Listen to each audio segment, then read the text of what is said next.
같이 한번.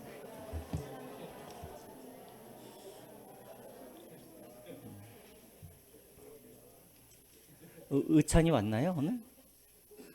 의찬이 왔어요? 있어요? 아, 거기 있구나. 예, 의찬이가 주중에 장폐색으로 이렇게 병원에 입원했는데 또 하나님의 은혜로 또 금방 퇴원을 했어요. 한바탕면 수술할 뻔했는데 잘 치유가 됐습니다. 늘 우리 환우들을 위해서 기도해 주시고 그렇게 해주셨으면 좋겠습니다. 오늘은 우리가 순서상 오늘은 저번 주에 로마서 했죠. 오늘은 고린도전서 할 차례인데요. 제가 한 가지 또 빠뜨렸네요. 여러분 주보 한번 열어보시면 원래 설교 있는 부분이 있죠. 거기에 헌신예배 일정이 나와 있습니다. 그래서 우리 각 부서들마다 우리 부서, 우리 전도회 또 어디가 언제 헌신예배인지 좀 참고하시고, 그 다음에 제가 각 위원회 위원장들 명단을 제가 안에다 넣어놨습니다. 제가 이것을 넣어놓은 이유는 여러분들이 이제 어떤 문제가 있거나 그런 교회에 어떤 이런 요구사항이나 뭐 그런 것들이 있었을 때 여러분들이 물어보셔야 할 그런 각 담당자입니다. 그래서 예를 들어서 뭐 앱에 관련돼서 어떤 문제에 좀 이렇게 제안을 하고 싶거나 뭐 물어볼 것이 있으면 이재 장로님한테 그렇게 하시면 될 것이고, 또 예를 들어서 교회에 어떤 건물에 어떤 문제가 생겼거나 그런 부분들은 우리 박치욱 집사님, 관리위원장인 박치욱 집사님, 또 어디 선교지에서 어떤 문제가 있거나 또 도와줄 일이 있거나 그러면 우리 안태수 집사님한테, 이런 식으로 해서 여러분들이 각 위원장들 여러분들이 잘 기억해 두셨다가 여러분들이 이분들에게 그렇게 질문을 하시고 또 이렇게 요청하시고 그렇게 해주셨으면 좋겠습니다. 예. 자, 그러면 이제 말씀 전하겠습니다. 자, 여러분, 제가 누누이원들에게 몇 번 말씀드렸지만, 자, 사도 바울이 생각만 할 때마다 막 이렇게 미소 짓고 생각만 하면 기쁘고 생각만 하면 감사가 되는 그런 교회가 두 군데가 있다고 제가 말씀드렸어요. 어떤 교회와 어떤 교회였을까요? 특별히 사도 바울이 너무나 사랑하는 교회, 빌립보 교회와 데살로니가 교회. 예. 이 교회들은 사도 바울이 눈만 감고 생각만 하면 늘 그냥 미소가 지어졌던 그런 교회였어요. 그럼 사도 바울이 생각만 하면 머리가 막 지끈지끈 아픈 그런 교회가 어디 교회였을까요? 예, 그래요. 고린도 교회였어요. 고린도 교회.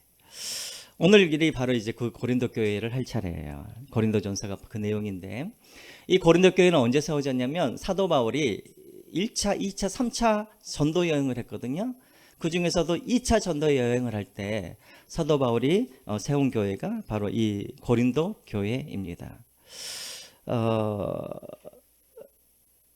사도 바울이 혼자 세운 교회가 아니에요. 어떤 부부랑 함께 이 교회를 세웠어요.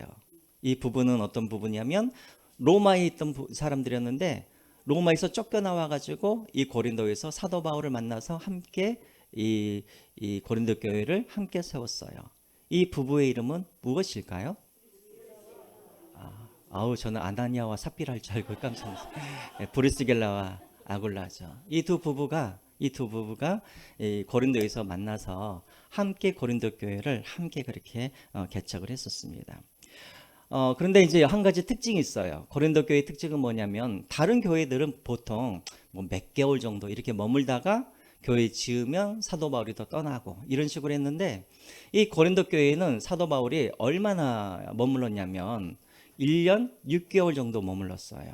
그러니까는 대단히 많이 오래 머무른 곳이죠. 그러니까 1년 6개월 머물면서 이 고린도 교회 성도들에게 사도 바울이 열심히 하나님의 복음에 대해서 1년 6개월 동안 가르쳤어요.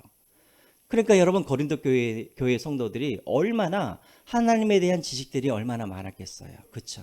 그래서 여러분들 우리가 고린도전서를 읽어보면 그 지식에 대한 이야기가 많이 나와요.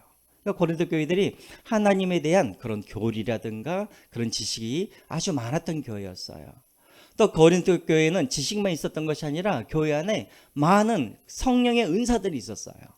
사람들이 막 방언하기도 하고 예언의 은사도 있었고 뭐 여러 가지 신의의 은사도 있었었고 여러 가지 많은 은사들이 고린도 교회에 많이 그런 것들이 나타나 있었어요. 그러면 고린도 교회가 너무 좋은 교회잖아요. 그런데 왜 고린도 교회가 사도 바울이 생각할 때마다 지끈지끈 머리가 아픈 교회였는가? 이유가 있어요. 고린도라는 이 도시에 문제가 많이 났죠. 여러분 고린도 하면 우리 옛말에도 그런 말이 있잖아요. 예를 들자면 여호수에서는 뭐 자랑하지 말고 돈 자랑하지 말고, 순천에서는 인물 자랑하지 말고. 아니 순천에는 주목이 아니에요. 인물이에요, 인물. 순천분 계세요? 순천 출신? 또 인물 이야기 할까 봐. 그리고 벌교에서는 주목 자랑하지 말고. 그렇죠. 고린도는 어떤 곳인가? 아유, 저 사람 고린도 사람 같아. 자, 칭찬일까요? 욕일까요? 욕이었어요. 욕. 그러니까 고린도라는 이 도시 자체가 대단히 이 향락에 빠져 있는 그런 도시였죠. 왜냐하면 고린도가 어떤 도시였냐면 지금의 유럽의 대표적인 항구 도시가 고린도였어요. 그러니까 물론 이제 항구 도시에 대한 뭐 이렇게 제가 뭐 비하하려는 건 아니지만, 항구 도시 하면은 많은 것들이 있잖아요. 술, 뭐 여자, 도박, 이런 것들이 많잖아요. 고린도라는 도시도 마찬가지로 그런 것들이 참 많은 도시였죠. 특별히 이 고린도에는 또 뭐가 있었냐면 아프로디테라는 그 여신이 있어요. 여신의 신전이, 가장 큰 신전이 바로 이 고린도에 있었어요. 목사님, 신전이 있는 거랑 뭔 상관입니까? 문제는 신전 안에는 누가 있었냐면 약 1000명 정도의 신전 창녀들이 있었어요. 그러니까는 그때 당시에는 우상 숭배가 다 이런 식이었어요. 그건 다음에 또 설명을 해드릴게요. 어쨌든 그래서 대단히 성적으로 문란한 도시가 어디였냐면 이 고린도라는 이런 도시였다라는 거예요. 그래서 저 사람 고린도 사람 같네, 이 말은 뭐냐면 저 사람 되게 문란한 사람이야, 이런 뜻을 가지고 있었어요. 자, 그런 도시 안에 이 교회가 세워진 거예요. 그러니까 여러분, 그 교회 안에서 예수님을 믿는다라는 게 얼마나 힘든 일이겠어요. 그렇죠? 자, 그런데 이 고린도 교회 성도들은 그런 교회 안에서 예수님을 잘 믿었으면 좋았을 텐데 그렇지를 못했어요. 고린도라는 이 도시와 비슷하게 교회 안에도 구별되어지지 아니하고, 교회 안에도 고린도 도시와 같은 똑같은 모습을 교회 안에도 그렇게 닮아가고 있었다라는 거예요. 그래서 여러분, 고린도 교회 안에는 여러 가지 많은 문제들이 있었습니다. 한번 보여주실까요? 있습니까? 예. 몇 가지예요? 9가지밖에 안 되네. 9가지밖에. 예. 고린도 교회에는 이런 9가지 이런 문제들이 있었어요. 가장 큰 문제는 뭐였냐면 분쟁 문제였어요. 고린도 교회 안에 사람들끼리 서로 싸우는 거예요. 나는 사도 바울파, 나는 아볼로파, 나는 게바파. 게바가 누구예요? 베드로죠, 베드로파. 나는 그리스도파. 그리스도파가 좋은 거 아니에요? 아니에요. 이거는 직통계시를 받겠다라는 거예요. 나 아무도 안 따라가고 나는 예수랑 나는 직통계시로 나는 이렇게 하겠다. 이런 사람들이 있었어요. 그러니까 이렇게 바울파, 아볼로파, 게바파, 그리스도파로 나눠졌고, 또 음행의 문제도 있었어요. 아들이 새엄마랑 그렇게 불륜을, 이렇게 나쁜 성적인 그런 문제를 저질렀고, 이게 문제였지만 더 문제는 뭐였냐면, 그런 사람들이 교회에 오면은 당연히 그러면은 교회 어른들이 치료를 해야 되잖아요. 그런 사람들에 대해서 문제를 제기하고 그렇게 살지 말라고. 그런데 그런 사람들이 교회 안에 아무도 없었다라는 거예요. 그냥 내버려뒀어요. 또 어떤 문제가 있었어요? 소송 문제. 교회 안에 어떤 문제가 생기면 교회 안에서 그것을 해결해야 되는데 교회 바깥에 믿지 않는 재판관 앞에 나와가지고 서로의 허물들을 갖다가 들추면서 소송 문제를 했었죠. 또 그 외에도 이혼과 결혼 문제, 우상에 바친 재물들을 먹는 문제, 또 사울의 사도권. 사울이 1년 6개월 동안 그들을 가르쳤는데 사울이 떠나니까 그 사람들이 의심을 해요. 사도 바울이 진짜 사도가 맞나? 이런 문제들이 생겼고, 또 성만찬 문제들, 또 은사 문제들, 이런 문제들이 있었어요. 은사 문제는 어떤 문제예요? 사람들이 은사가 너무나 많았어요. 그러면 여러분, 공예배를 드릴 때는 질서가 있어야 되잖아요. 근데 예를 들자면 이런 거예요. 제가 지금 설교를 하고 있잖아요. 근데 저쪽에 있는 방언의 은사를 받는 사람들이 예배 시간에 뭐 하고 있어요? 방언으로 막 기도를 하고 있어요. 또 저쪽에 있는 사람들이 제가 설교를 하고 있는데, 목사님 방금 예수님께서 저에게 말씀하셨습니다 하면서 갑자기 손을 들면서 나와서 또 자기가 설교를 하겠다라는 거예요. 그러니까 교회가 이 은사 문제로 말미암아서 자꾸만 자기들의 은사를 자랑하면서 다른 사람들의 은사를 무시하고, 그러니까 교회 질서가 없었던 것이죠. 여러분 한번 보세요. 자, 이런 문제가 교회 안에 막 있었어요. 여러분 같으면 이런 교회를 다니고 싶을까요? 안 다니고 싶을까요? 예? 별로 좋지 않지만 다녀요? 예. 고린도라는 이 도시 자체가 정말 음란한 도시잖아요. 그러면 사람들이 좀 정말 이렇게 세상과 다른 어떤 우리 좀 천국과 같은 앙시차와 같은 그런 교회에서 우리가 정말 이렇게 안식을 얻고자 하고자 하지만 이 고린도 교회라는 이 자체가 세상에 소망이 되어줄 수가 없었어요. 희망이 되어주지 못하고 세상에 그런 안식처와 천국이 되어주지 못했던 거예요. 그러니까 여러분 이런 교회를 누가 다니고 싶겠어요? 그래서 여러분 이것을 보면은 이게 교회인가 싶을 정도죠. 사도 바울이 이 교회의 문제를 듣고 나서 어떤 생각이 들었을까요? 내가 이러려고 이런 교회를 내가 세웠나? 아마 그런 마음도 아마 들었을 거예요. 자, 그래서 여러분 이 고린도 교회는 이런 문제들을 가지고 있었다라는 것이죠.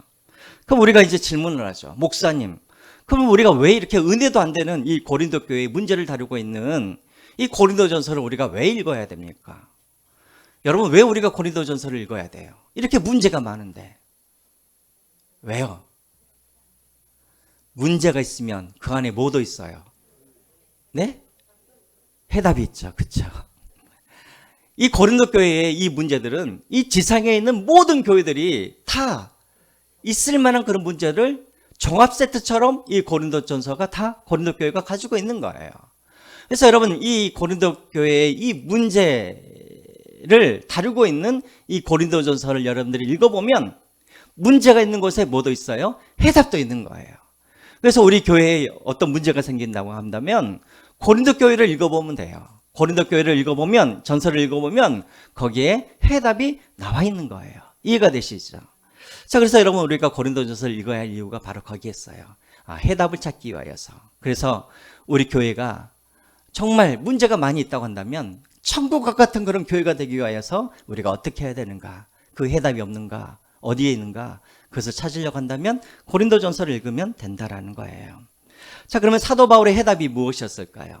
여러분, 사도 바울의 해답이 무엇이었을까요? 교회가 정말 9가지 이상의 문제들을 가지고 있는데 사도 바울의 해답, 예수 그리스도. 그래요. 제가 질문을 하면 90%는 예수 그리스도 하면 다 맞아요. 자, 그래요. 예수 그리스도. 더 정확하게 말하면 십자가가 해답인 거예요. 그래서 여러분 1장을 읽어보시면 사도 바울이 십자가에 대해서 사도 바울이 계속해서 이야기를 하고 있어요. 십자가. 여러분들에게 질문을 할게요. 여러분 십자가는 우리가 구원받을 때만 필요한 거죠? 그래요? 아니에요. 십자가는 우리가 구원받을 때만 필요한 것이 아니라 우리가 천국에 가기 전까지, 천국에 가기까지 우리 눈앞에서 항상 뭐가 있어야 되냐면 이 십자가가 항상 있어야 되는 거예요. 이 십자가가 사라지면 어떻게 될까요? 하나님의 은혜는 사라지고 뭐만 남아요? 나의 공로, 나의 지혜, 나의 경험, 그렇죠? 나의 수고, 나의 노력, 나의 자랑, 이것만 남게 되는 거예요. 고린도 교회의 문제가 뭐였을까요? 바로 여기에 문제가 있었어요. 그들의 눈앞에 뭐가 사라져 버렸냐면 십자가가 사라져 버린 거예요. 그랬더니 사람들이 다 자기가 옳다고 생각하고 자기가 지혜롭다고 생각하고 자기의 은사를 자랑하고 지식을 자랑하고 그렇게 자기 자랑만 남는 교회가 되었다라는 거예요. 그러니까 뭐가 되는 거예요? 서로 분쟁하고 싸우고 이런 일들이 벌어졌다라는 것이죠. 그래서 사도 바울이 해답은 무엇인가? 십자가로 다시 돌아가는 거예요. 고린도전서 1장 18절 말씀 한번 보겠습니다. 고린도전서 1장 18절 말씀 같이 한번 읽어볼까요? 시작. 십자가의 도가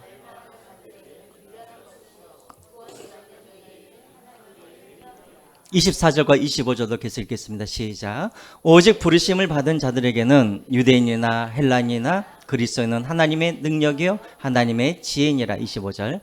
하나님의 어리석음이 사람보다 지혜롭고 하나님의 약하심이 사람보다 강하니라. 십자가, 이 십자가가 사라지니까 이 고린도 교회 성도들이 뭐만 남냐면 자신들의 지혜를 자랑하고 자신들의 능력을 자랑하고 자신들의 은사와 공로를 자랑하고 수고를 자랑하는 그런 사람들이 되어버렸다는 거예요. 그래서 사도 바울이 다시 한번 그들에게 십자가에 대해서 이야기를 하는 거예요. 여러분, 제가 바라고 원하기는 우리 성수시험교회 우리 모든 성도들은 천국에 가는 그날까지 여러분들의 눈앞에서 십자가가 사라지지 않기를 주님의 이름으로 축원드립니다. 그러면 대체 십자가를 내가 바라보고 산다는 게 뭘까? 그러면 이 고린도 교회의 이 문제와 이 십자가는 어떻게 이것이 연결이 되어질까? 사실 여러분, 십자가는 너무나 좀 추상적이잖아요. 그렇죠. 그래서 이 사도 바울은 이 고린도전서에서는 이 십자가와 어떤 단어와 똑같이 사용하라고 했냐면, 어떤 단어와 똑같이 사용을 할까요? 제가 방금 말했죠. 그래요. 십자가라는 단어와 사랑이라는 단어를 똑같은 의미로 사용을 했어요. 왜냐하면 십자가는 너무 추상적이잖아요. 대체 십자가와 고린도 교회 문제를 어떻게 십자가와 연결을 시킬 것인가? 추상적이잖아요. 그래서 사도 바울은 이 사랑이라는 이 단어로 이 고린도 교회 문제에 해답을 찾는 거예요. 이해가 되시나요? 왜냐하면 십자가가 곧 뭐예요? 하나님의 사랑이잖아요. 그래서 사랑이라는 이것으로 이제 하나하나 이렇게 고린도 교회 문제들을 해결해 가고 있는 거예요. 그래서 여러분, 이제 1장부터 11장까지는 교회의 문제에 대해서, 12장까지 교회의 문제에 대해서 사도 바울이 계속해서 문제에 대해서 이야기를 하고 있다고 한다면, 이제 마지막 이 모든 문제의 해답으로, 해결할 수 있는 해답으로 사도 바울이 무엇을 제시하냐면 고린도전서 13장에 뭐예요? 바로 사랑장으로 이제 그 해답을 제시하고 있는 거예요. 근데 여러분, 우리가 생각했을 때 사랑이라는 이것도 때로는 너무나 추상적이잖아요. 그렇죠? 사랑하라. 이 대체 어떻게 사랑하라는 건가? 사도 바울이 놀랍게도 이 고린도전서 13장에는 이 사랑이라는 이 단어를 몇 개의 동사로, 15개의 동사로, 형용사는 추상적이잖아요. 그러니까 동사로 구체적으로 사랑이란 이런 것이다, 너희들이 이렇게 사랑을 해라 하면서 15개의 동사로 사랑에 대해서 그렇게 설명을 해주고 있는 거예요. 자, 그러면 여러분, 먼저 우리가 1절부터 우리 1절을 먼저 읽어보겠습니다. 고린도전서 13장 1절 말씀 시작. 내가 사람의 방언과 천사의 말을 할지라도 사랑이 없으면 소리나는 구리와 울리는 꽹과리와 되고. 예. 여러분, 당시 고린도 교회에는 뭐가 많았다 그랬어요? 은사가 많았다 그랬죠. 특별히 어떤 은사들을 이 사람들은 가장 이렇게 중요하게 또 귀하게 생각을 했냐면 방언의 은사였어요. 방언의 은사. 그래서 사람들이 방언의 은사를 받기를 그렇게 원했어요. 그리고 방언의 은사를 받는 사람들을 또 부러워했었어요. 그러나 내가 사람의 방언이라는 게 무슨 말이에요? 무슨 방언이에요? 이 방언이 외국어 방언이죠. 외국어 방언. 여러분, 혹시 외국어 방언 들어보셨어요? 안 들어보셨어요? 제가 아는 어떤 할머니도 기도를 하시는데 초등학교도 안 나오신 할머니인데 막 영어로 방언을 하세요. 좋을까요? 조영기 목사님도 사실은 영어 방언을 받으셨다 그랬었잖아요. 그렇죠? 그래서 물론 이제 그 뒤에 열심히 공부를 하시기도 했지만 영어 방언을 그렇게 받기도 했죠. 예. 사람의 방언이 뭐냐면 내가 한 번도 배우지 못한 다른 나라의 그런 방언이에요. 실질적으로 성경 안에서 이 방언을 했던 사람들이 있었어요. 누구였어요? 기억 안 나세요? 사도행전 2장에 오순절 성령님께서 강림하실 때 사도들이 어떤 방언을 했어요? 외국어 방언을 했잖아요. 그러니까 각지에 온 사람들이 사도들이 말하는 것을 다 어떻게 했어요? 알아들었잖아요. 이게 바로 사람의 방언, 이것이 바로 외국어 방언인 거예요. 그럼 뒤에 나와 있는 천사의 말은 뭐예요? 이것은 외국어 방언은 아니고 이 땅의 방언은 아니에요. 그럼 어디 방언을 말하는 걸까요? 하늘의 방언. 그래서 여러분들 이게 방언을 이렇게 하시는 분들을 보시면 이게 무슨 다른 어떤 나라의 말은 아니고 막 이렇게 랄랄랄랄라 하시는 분들 있잖아요. 그렇죠? 이게 바로 뭐냐면은 천사의 말, 이 하늘의 방언인 거예요. 그러니까 하늘의 방언 하면 얼마나 막 이렇게 막 부러워요. 야, 정말 하나님 나라의 말을 하고 있구나. 그런데 그런 말을 할지라도 뭐가 없으면, 사랑이 없으면, 다른 말로 하면 십자가가 없으면, 사랑이 없으면 뭐와 같다고요? 소리나는 구리와 울리는 뭐와 같다? 꽹과리가 같다라는 거예요. 여러분 저기서 구리와 울리는 꽹과리 무슨 말일까요? 구리라는 건 뭐냐면, 구리와 꽹과리는 뭐냐면, 그때 당시 이방인 신전에서 이방인 제사장들이 자신들의 제사를 드릴 때 이들이 뭘 했냐면 옆에서 구리가 뭐냐면 우리가 아는 구리인데 이것은 하나의 징을 말하는 거예요. 징. 구리로 만든 징들. 그러니까 징을 치고 꽹과리를 치고, 이게 이방인 제사장들이 했던 그런 것들과 똑같다라는 거예요. 그러니까 이방인 제사장들이 구리와 꽹과리를 치면서 이방 신을 깨우는 데서 사용하던가 아니면 악기를 쫓아낼 때 이런 것들을 사용했어요. 그러니까 여러분 우리나라도 옛날에 무당들이, 지금도 그렇죠. 무당들이 구타 때마다 뭘 해요? 꽹과리와 징을 치잖아요. 똑같은 원리예요. 그런데 여러분들이 아무리 교회 안에서 외국어 방언을 하고 천사의 말을 할지라도 사랑이 없으면 뭐와 똑같다라는 거예요. 이방인들이 이방신에게 굿하는 거랑 뭐 하는 거예요? 똑같다라는 거예요. 이해가 되세요? 아무 소용이 없다라는 거예요. 여러분 기독교에서 십자가가 없으면 뭐가 될까요? 이방 종교가 되는 거죠. 이방 종교에도 기도가 있어요. 이방 종교에도 예배가 있어요. 이방 종교에도 봉사하고 헌금을 다 해요. 근데 뭐가 빠져버리면, 십자가가 빠지고 사랑이 빠져버리면 이방 종교랑 똑같다라는 거예요. 1절 말씀이 바로 그 말씀이에요. 2절과 3절 말씀 보겠습니다. 2절과 3절 말씀. 내가 예언하는 능력이 있어 모든 비밀과 모든 지식을 다 알고, 여기까지는 뭐예요? 은사예요. 은사. 애언의 은사. 아무리 당신이 애언의 은사를 받아서 하나님의 모든 비밀을 당신이 깨달을지라도 이 말이에요. 또 산을 옮길 만한 모든 믿음이 있을지라도 사랑이 없으면 내게 뭐라고요? 아무것도 아니요. 또 3절입니다. 3절 읽을까요? 시작. 내가 내게 있는 모든 것으로 구제하고 또 내 몸을 불사르게 내어줄지라도 사랑이 없으면 내게 아무 유익이 없느니라. 우리가 아무리 하나님의 지식을 막 우리가 깨닫고 하나님의 그런 비밀을 우리가 깨달을지라도, 그리고 산을 옮길 만한 믿음이 있고, 또 심지어는 많은 사람들을, 내 모든 재산을 다 팔아서 많은 사람들을 구제하고, 심지어는 내 몸을 불살아서 하나님 앞에 드릴 정도로 헌신할지라도 뭐가 없으면, 사랑이 없으면 아무 소용이 없다라는 거예요. 그런 것들은 이방 종교에도 다 있다라는 거예요. 이해가 되시죠? 그래서 여러분 기독교에는 뭐가 빠지면, 사랑이 빠져버리면 기독교는 더 이상 기독교가 될 수가 없는 거라는 거예요. 여러분 우리도 그런 경우를 많이 보죠. 여러분 교회 안에서 다툼, 분쟁, 그런 것들이 많이 나오잖아요. 있잖아요. 물론 우리 교회는 없는데. 근데 여러분 그런 다툼이 있을 때마다 여러분 어떤 사람들이 다툼을 일으키냐면, 교회에서 열심히 일하지 않는 사람들은 다툼을 일으키지 않아요. 다 어떤 사람들이 다툼을 일으키냐면, 내가 믿음이 있다고 말하는 사람들, 내가 은사가 있다고 말하는 사람들, 내가 하나님을 위해서 내가 이렇게 헌신한다라고 하면서 헌신을 열심히 하는 사람들, 또 많은 그런 섬김과 구제를 열심히 하는 사람들, 열심히 하는 사람들이 교회 안에서 항상 뭐가 일으키냐면 문제를 일으키는 거예요. 제가 그러면 이렇게 말을 하면 여러분 중에, 그래, 교회에 문제를 안 일으키려면 이제부터 내가 열심히 안 할 거야, 이 말이 아니에요. 열심히 하는 게 좋은데 거기에 뭐가 빠져버리면, 사랑이 빠져버리면 그 열심이 교회 안에서 항상 뭐가 되어지냐면 문제가 되어진다는 거예요. 문제가. 이해가 되시죠? 그래서 여러분 이 말씀 듣고 또 이제부터 나 교회 열심히 안 다니고 그냥 주일만 왔다 갔다 할 거야, 그러지 마셔요. 열심히 하세요.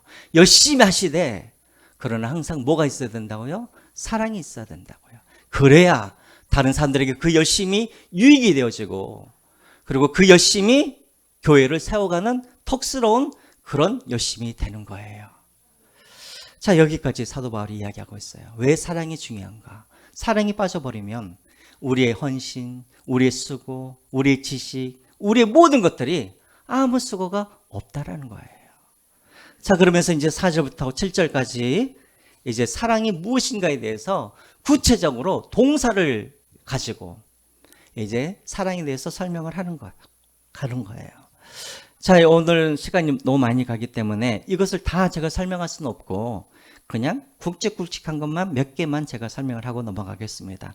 자, 우리 다시 한번 그럼 우리가 4절부터 7절까지 우리 천천히 우리 한번 읽어보겠습니다. 사랑은 어떤 것인가? 천천히 시작. 사랑은 오래 참고, 사랑은 온유하며, 시기하지 아니하며, 사랑은 자랑하지 아니하며, 교만하지 아니하며, 무례히 행하지 아니하며, 자기의 유익을 구하지 아니하며, 성내지 아니하며, 악한 것을 생각하지 아니하며, 불의를 기뻐하지 아니하며, 진리와 함께 기뻐하고, 모든 것을 참으며, 모든 것을 믿으며, 모든 것을 바라며, 모든 것을 견디느니라. 작년에 수요예배 때 제가 이것을 가지고 설교를 했어요. 그래서 시간상 우리가 다 살펴볼 수는 없고 몇 개만 살펴보겠습니다. 첫째는 여러분, 사랑은 오래 뭐 하는 거예요? 참는 거예요. 근데 여러분, 우리가 좀 이상한 건 뭐냐면 7절도 보세요. 7절 앞에 나와 있죠. 7절에도 뭐가 나와 있어요? 모든 것을 뭐예요? 참으며 나와 있죠. 앞에 4절에도 오래 참다라는 게 나오고 뒤에도 7절에도 참다라는 말이 나오잖아요. 대체 이게 무슨 차이인가? 우리 한글 성경에서는 똑같이 참는다라고 되어 있지만 헬라어 성경에는 다르게 나와 있어요. 앞에 4절에 오래 참고라는 이 단어는 헬라어로 뭐냐면 마크로디메이라는 단어를 사용해요. 마크로디메이. 마크로는 뭐냐면 분냄이에요. 성냄. 디메이는 뭐냐면 던져버리다, 이런 거예요. 던져버리다. 다시 말하면 앞절에 오래 참다라는 말은 무슨 말이냐면 분노를 던져버리다, 이런 의미예요. 그러니까 이 말은 무슨 말이냐면 사랑을 한다라는 것은 뭐냐면 내가 지금 누구에게 분노를 할 수 있는데 그 분노를 어떻게 하겠다는 거예요? 하지 않겠다라는 거예요. 그러니까 이 말은 뭐냐면 오래 참다라는 말은 무슨 말이냐면 내가 힘이 없어서 참는 게 아니에요. 내가 분노할지 몰라서 참는 게 아니에요. 내가 능력이 없어서 내가 참는 게 아니에요. 충분히 나도 능력이 있고 힘도 있고 나도 그런 위치에 있고 나도 분노할 수 있지만 저 사람이 나에게 분노한다 그래서 저 사람이 나에게 상처를 입힌다 그래서 나도 똑같이 분노하지 않는다라는 거예요. 이해가 되세요? 그래서 내가 할 수 있지만 하지 않는 것, 내가 능력이 있지만 그 능력을 사용하지 않는 것, 내가 분노할 수 있지만 그 분노를 사용하지 않는 것, 이것이 바로 오래 참는 거예요. 여러분 중에 그런 이야기 많이 하죠. 나는 뭐 화를 못 내서 내가 화를 안 내나? 이게 바로 오래 참음이에요. 낼 수는 있지만 안 내는 거. 내가 복수할 수 있지만 복수하지 않는 것. 이게 바로 오래 참음인 거예요. 그 대표적인 예가 뭐냐면 예수님이시죠. 십자가 위에 달리신 예수님. 사람들이 예수님의 십자가에 달리신 예수님 앞에 사람들이 뭐라 그럽니까? 침을 뱉죠. 조롱하죠. 또 사람들에게, 예수님께 사람들이 뭐라 그래요? 당신이 정말 왕이냐? 왕이면 어떻게 하라고? 그 십자가 앞에서, 십자가에서 좀 내려와 보라고. 왜 당신은, 다른 사람들은 구원하면서 당신은 못 구하냐고. 그렇게 예수님께 비아냥거리죠. 여러분, 예수님께서 십자가에 달리신 예수님께서 그 십자가에서 내려올 수 있는 능력이 없으세요? 능력이 있죠. 십자가에서 내려오실 뿐만 아니라 그 땅에 있는 모든 사람들을 다 진멸할 수 있는 그런 능력이 있는 거예요. 그러나 예수님은 이 땅에 있는 모든 사람들을 사랑하시기 때문에 십자가에서 안 내려오셔요. 내려올 수 있는 능력이 있지만 그 능력을 사용하지 아니하고 온전히 십자가에서 죽임을 당하시죠. 이게 바로 4절에 나와 있는 오래 참음이라는 거예요. 여러분, 우리도 그렇죠. 누가 나 때리면 나도 때릴 수 있잖아요. 누가 나에게 상처를 입히면 나도 상처를 입힐 수가 있죠. 그러나 그런 힘이 있어도, 능력이 있어도 그것을 하지 않는 것, 이게 바로 오래 참음인 거예요. 그러면 여러분, 7절에 나와 있는 이 참음은 뭘까요? 7절에 나와 있는 이 참음, 이거는 헬라어로 스테고라는 단어를 사용해요. 스테고. 이건 뭔 말이냐면 지붕을 말하는 거예요. 지붕. 어떤 집이 있으면 지붕. 여러분, 지붕이 하는 역할이 뭐예요? 지붕이 하는 역할이 덮어주죠.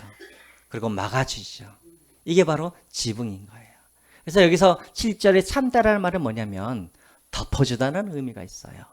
뭘 덮어주라는 걸까요? 다른 사람들의 허물을 덮어주라는 거예요. 여러분들은 그렇지 않겠지만 저는 그런 아니다. 나한테 비교하면 되겠다. 여러분들도 그렇지 않겠지만 어떤 사람들은 다른 사람들의 잘못만 보면 자꾸만 입에서 뭐예요? 근질근질하죠. 저 사람의 저 허물이 있는데 막 다른 사람들에게 막 말하고 싶은 막 그런 것들이 있잖아요. 그렇죠? 그런데 그것을 덮어주라는 것이죠. 덮어주라는 거.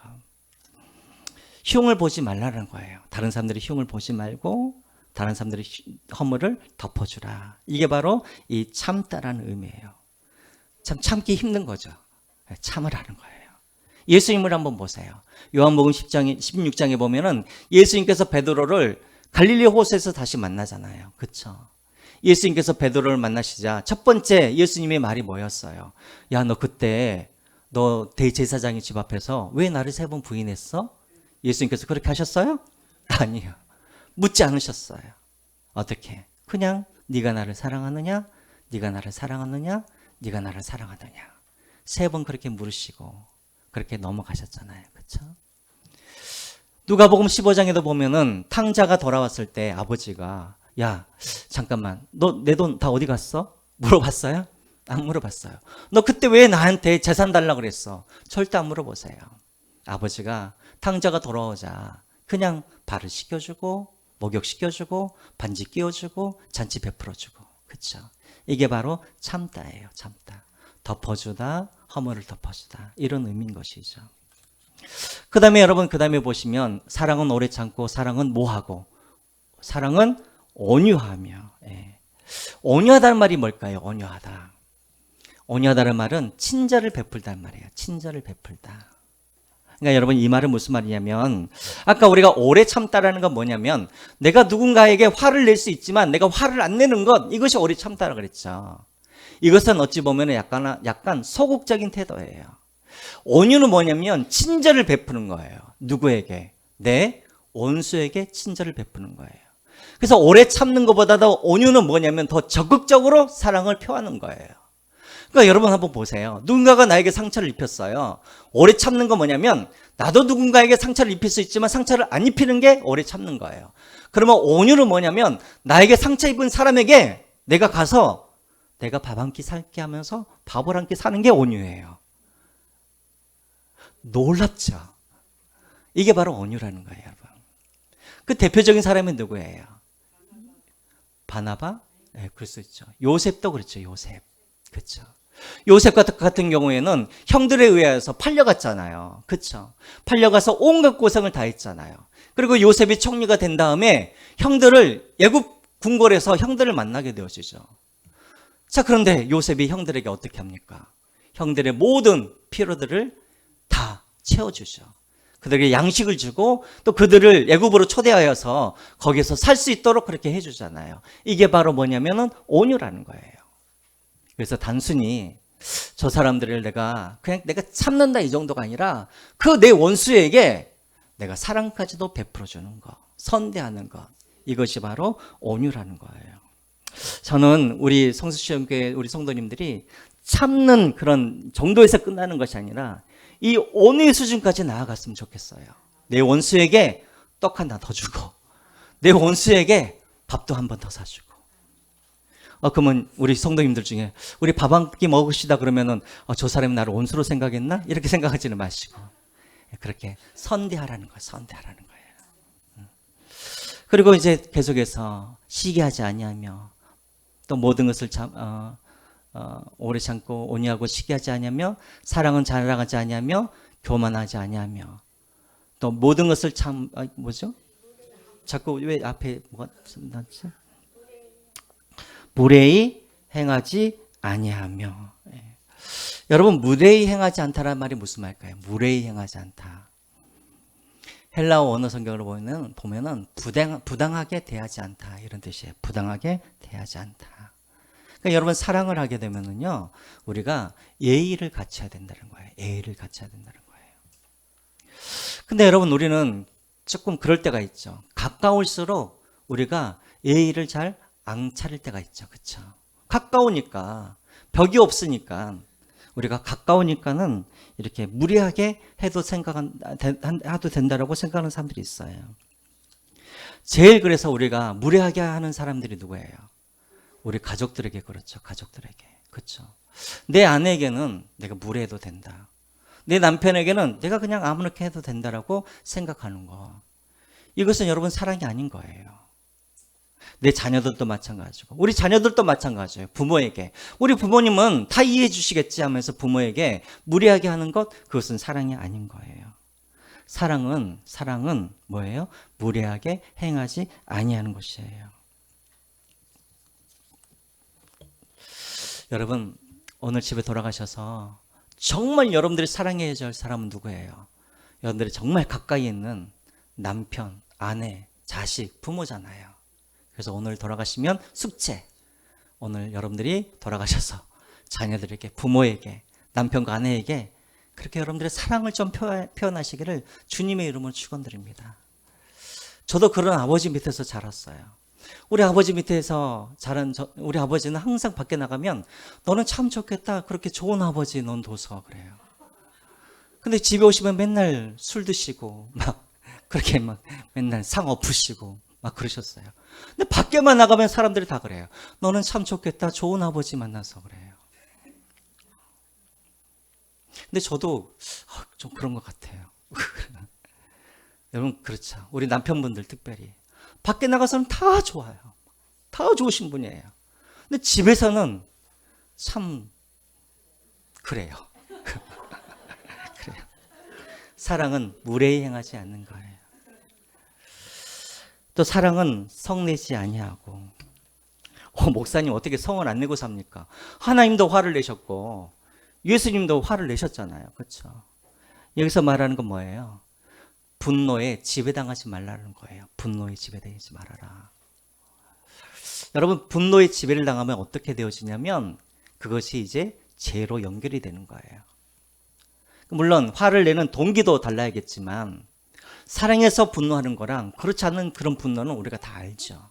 또 한 가지, 이렇게 우리가 분노할 때 조심해야 될 것, 그 분노가 죄와 연결되면 안 되는 거예요. 근데 어떤 사람들은 그 분노에 지배를 당하는 사람들이 있어요. 이것은 사랑이 아니라는 것이죠. 야고보서 1장 20절에 나와 있죠. 야고보서 1장 20절 말씀 나왔나요? 우리 같이 한번 읽어볼까요? 시작. 사랑의 성내는 것이 하나님의 의를 이루지 못함이니라. 제가 왜 이 말씀을 드리냐면 자꾸 이렇게 가끔씩 교회를 하다 보면 막 화를 내시는 분들이 있으세요. 그렇죠? 아이고 제발 좀 화를 내지 말고 좀 교회를 하라고 그러면 그분들이 뭐라고 그래요? 아니 지금 제가 저를 위해서 일을 합니까? 하나님을 위해서 제가 일을 하다 보면 화를 낼 수도 있는 것이죠. 그런데 야고보서 1장 20절에 나와 있죠. 사람이 성내는 것은 뭘 이루지 못한다고요? 하나님의 의를 이루지 못한다는 거예요. 그러니까 절대 여러분들이 그런 별명하지 마세요. 교회 안에서 여러분들이 화를 내고 나서, 여러분들이 아니라 우리죠. 저도 마찬가지예요. 교회 안에서 화를 내고 나서 내가 뭐 저 사람 잘 되라고 내가 저러는 것이지, 또 내가 우리 교회 잘 되자고 하는 것이 저를 위해서 제가 화를 냅니까? 제가 그런 분을 만났어요. 그런 목사님을. 맨날 화를 내세요. 그래서 왜 그러시냐 그랬더니 아니 내가 뭐 나를 위해서 그럽니까? 하나님의 영광을 위해서 그러는 거고 교회를 바로잡기 위해서 그런다고 그러는데, 절대 여러분 성냄으로는 하나님의 나라를 세워갈 수가 없는 것이죠. 그래요. 그래서 그렇게 화를 내지 말아라. 그리고 계속해서 보겠습니다. 6절, 불의를 기뻐하지 아니하며 진리와 함께 기뻐하고. 7절, 모든 것을 참으며 모든 것을 믿으며. 모든 것을 믿는다는 게 무슨 말일까요? 모든 것을 믿는 것, 사랑한다는 것과 믿는 게 무슨 차이예요? 사랑하면은 대체 여기서 믿는다는 건 하나님을 믿는다는 거예요? 무슨 말이죠? 믿는다는 거? 상대를 믿어주는 거예요. 상대를 믿어주는 거. 상대방을 믿어주는 것이 사랑이라는 거란 말이에요. 그렇죠? 여러분 예수님을 한번 보세요. 예수님께서 3년 동안 제자들과 함께 다니셨어요. 근데 마지막 예수님께서 죽기 직전까지도 이 제자들은 예수님께서 무슨 말씀을 하시는지 이들은 깨달지를 못했어요. 아무리 예수님께서 이야기를 하셔도 그것을 육적으로만 이해를 했지 영적으로 이들이 깨닫지 못했어요. 그러면 제가 예수님이라고 한다면 이 사람들에게 어떻게 지상명령의 그런 이 사명들을 어떻게 이 사람들에게 맡겨요? 어떻게 이 12명 아무것도 모르고 아무것도 깨닫지 못하는 사람들에게 어떻게 사도라는 직을 줄 수가 있어요? 근데 하나님께서 제자들을 뭐 하셨어요? 믿어주셨어요. 왜요? 사랑하니까. 여러분 사랑하면은 믿어주는 거예요. 여러분들은 여러분들의 자녀들을 믿어주고 계세요? 여러분들은 여러분들의 자녀들을 잘 믿어주고 계셔요?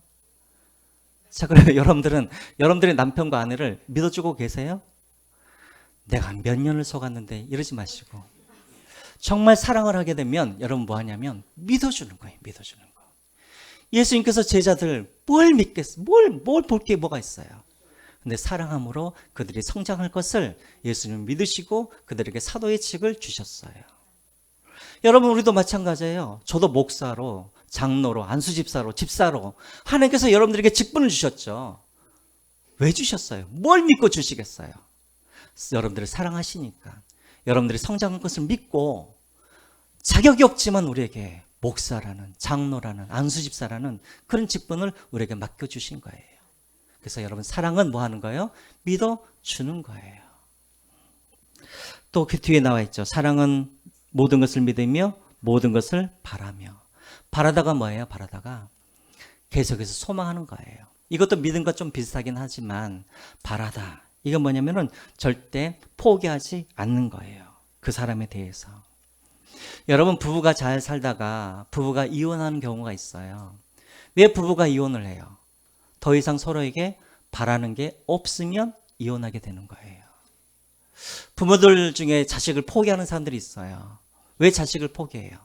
더 이상 자식에게 바라는 것이 없어져 버리면 포기하게 되는 거예요.